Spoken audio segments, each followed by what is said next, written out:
Hi, I'm Latoya, and welcome to week 15, day 4 of the Bible in a Year live project podcast.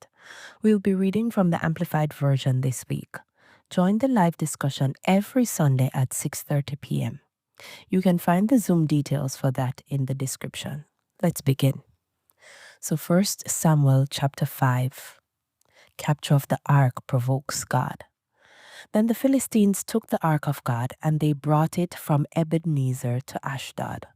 They took the ark of God and brought it into the house of Dagon, and set it beside the image of Dagon, their chief idol. When the people of Ashdod got up early the next morning, behold, Dagon had fallen on his face on the ground before the ark of the Lord. So they took Dagon and returned him to his place.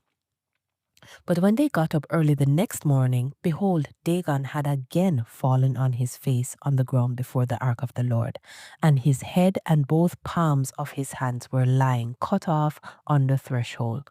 Only the trunk portion of the idol of Dagon was left on him. This is the reason neither the priests of Dagon nor any who entered Dagon's house step on the threshold of Dagon in Ashdod to this day. Then the hand of the Lord was heavy on the people of Ashdod, and he caused them to be dumbfounded and struck them with tumors, both Ashdod and its territory. When the men of Ashdod saw what had happened, they said, "The ark of the God of Israel must not remain with us, for his hand is heavy on us and on Dagon our God." So they sent word and gathered all the lords, governors of the Philistines to them, and said, "What shall we do with the ark of the God of Israel?" They answered, "Let the ark of the God of Israel be brought around to Gath." So they took the ark of the God of Israel there. But it happened that after they had taken it to Gath, the hand of the Lord was against the city, causing an extremely great panic because of the deaths from the plague. For he struck the people of the city, both young and old, and tumors broke out on them. So they sent the ark of God to Ekron. And as the ark of God came to Ekron, the Ekronites cried out, "They have brought the ark of the God of Israel from Gath to kill us and our people."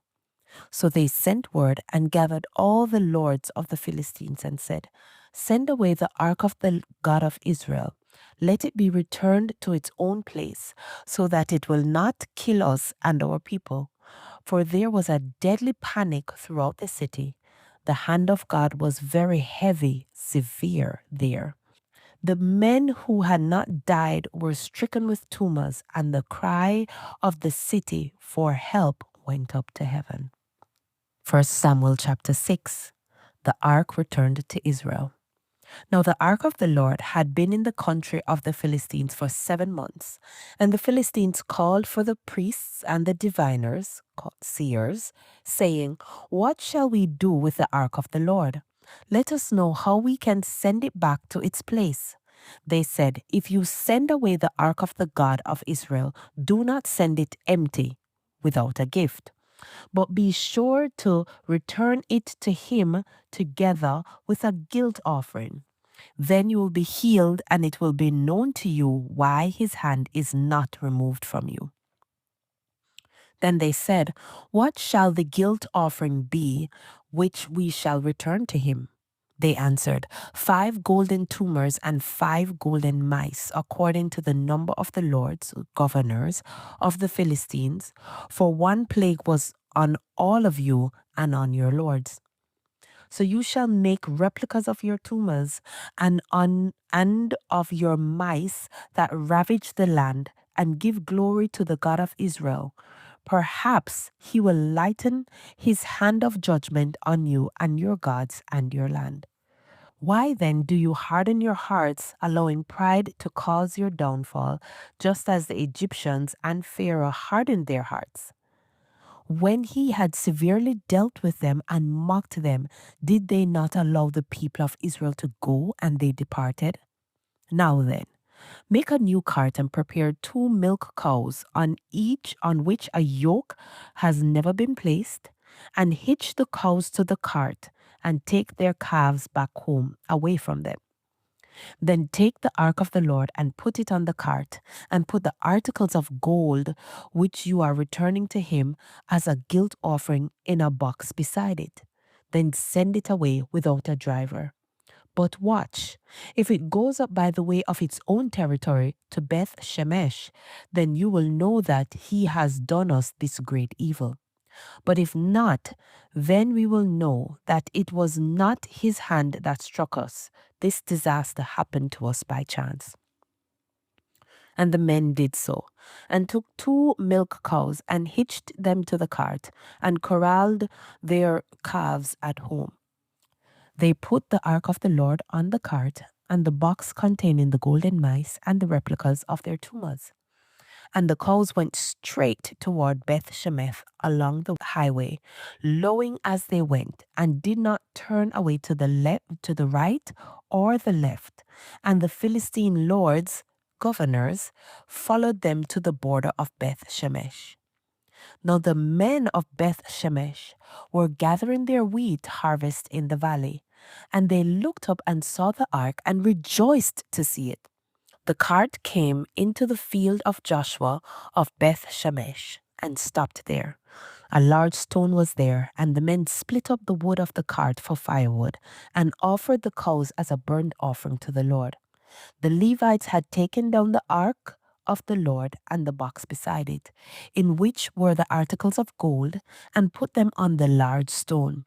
And the men of Beth Shemesh offered burnt offerings and made sacrifices that day to the Lord.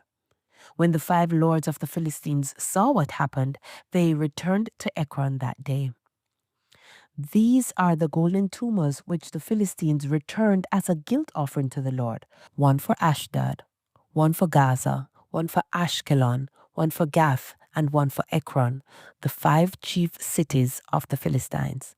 Also, the golden mice, according to the number of all the cities of the Philistines, belonging to the 5 lords, both fortified cities and unwalled country villages. The large stone on which the Levites set the ark of the Lord remains a witness to this day in the field of Joshua of Beth Shemesh. The Lord struck down some of the men of Beth Shemesh because they looked into the ark of the Lord. He struck down 50,070 men among the people, and the people mourned because the Lord had struck the people with a great slaughter. The men of Beth Shemesh said, "Who is able to stand before the Lord, this holy God, and to whom shall he go up from us?" So they sent messengers to the residents of Kiriath Jearim, saying, "The Philistines have returned the ark of the Lord. Come down and take it up to you." 1 Samuel chapter 7, Rescue from the Philistines. So the men of Kiriath Jearim came and took up the ark of the Lord and brought it into the house of Abinadab on the hill. And they consecrated Eleazar his son to care for the ark of the Lord. And from that day the ark remained in Kiriath Jearim for a very long time, for it was 20 years until the reign of King David. And all the house of Israel lamented, wailed, and grieved after the Lord. Then Samuel said to all the house of Israel, "If you are returning to the Lord with all your heart, remove the foreign gods and the Ashtaroth, the pagan goddesses, from among you, and direct your hearts to the Lord and serve him only, and he will rescue you from the land of the Philistines." So the Israelites removed the Baals and Ashtaroth and served the Lord alone. Samuel said, "Gather all Israel together as at Mizpah, and I will pray to the Lord for you." So they gathered at Mizpah and drew water and poured it out before the Lord, and fasted on that day, and said there, "We have sinned against the Lord." And Samuel judged the Israelites at Mizpah. Now when the Philistines heard that the Israelites had gathered at Mizpah, the lords, governors of the Philistines, went up against Israel. And when the Israelites heard it, they were afraid of the Philistines. And the sons of Israel said to Samuel, "Do not cease to cry out to the Lord our God for us, so that he may save us from the hand of the Philistines." So Samuel took a nursing lamb and offered it as a whole burnt offering to the Lord. And Samuel cried out to the Lord for Israel, and the Lord answered him. As Samuel was offering up the burnt offering, the Philistines approached for the battle against Israel. Then the Lord thundered with a great voice that day against the Philistines and threw them into confusion, and they were defeated and fled before Israel. And the men of Israel came out of Mizpah and pursued the Philistines and struck them down as far as the territory below Bethkar. Then Samuel took a stone and set it between Mizpah and Shen, and he named it Ebenezer, stone of helping, saying, "Thus far the Lord has helped us." So the Philistines were subdued, and they did not come any more into Israelite territory.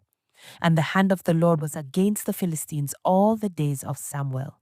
The cities which the Philistines had taken from Israel were restored to Israel, from Ekron to Gath.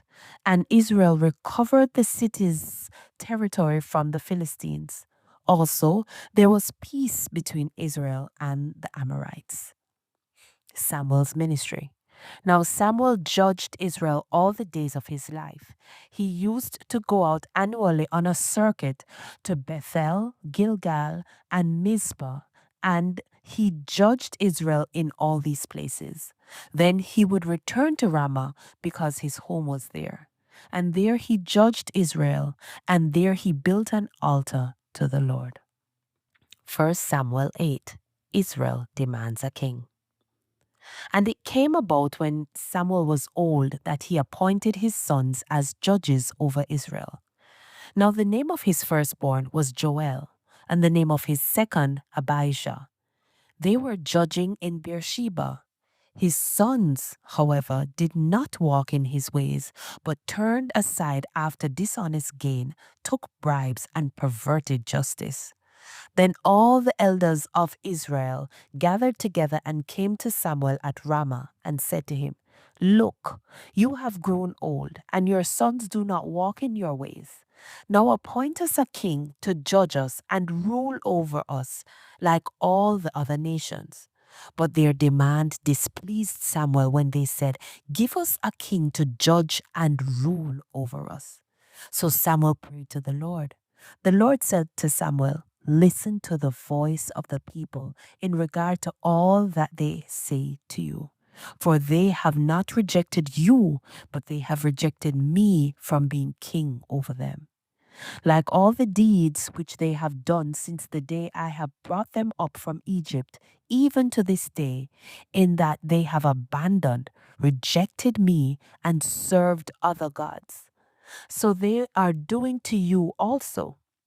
So now listen to their voice only, solemnly warn them, and tell them the ways of the king who will reign over them." Warning concerning a king.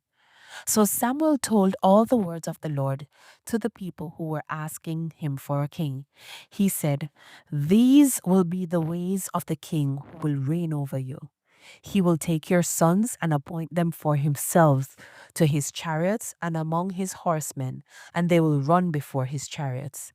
He will appoint them for himself to be commanders over thousands and over fifties, and some to do his plowing and to reap his harvest, and to make his implements of war and equipment for his chariots. He will take your daughters to be perfumers, cooks, and bakers. He will take the best of your fields, your vineyards, and your olive groves, and give them to his servants. He will take a tenth of your grain and of your vineyards and give it to his officers and to his servants. He will take your male servants and your female servants and your best young men and your donkeys and use them for his work. He will take a tenth of your flocks, and you yourselves shall be his servants. Then you will cry out on that day because of your king whom you have chosen for yourselves. But the Lord will not answer you on that day because you have rejected him as king. Nevertheless, The people refused to listen to the voice of Samuel, and they said, "No, but there shall be a king over us, so that we too may be like all the nations around us, that our king may judge and govern us, and go out before us and fight our battles." Samuel had heard all the words of the people and repeated them to the Lord. And the Lord said to Samuel, "Listen to their request and appoint a king for them." So Samuel said to the men of Israel, "Go, each man to his own city."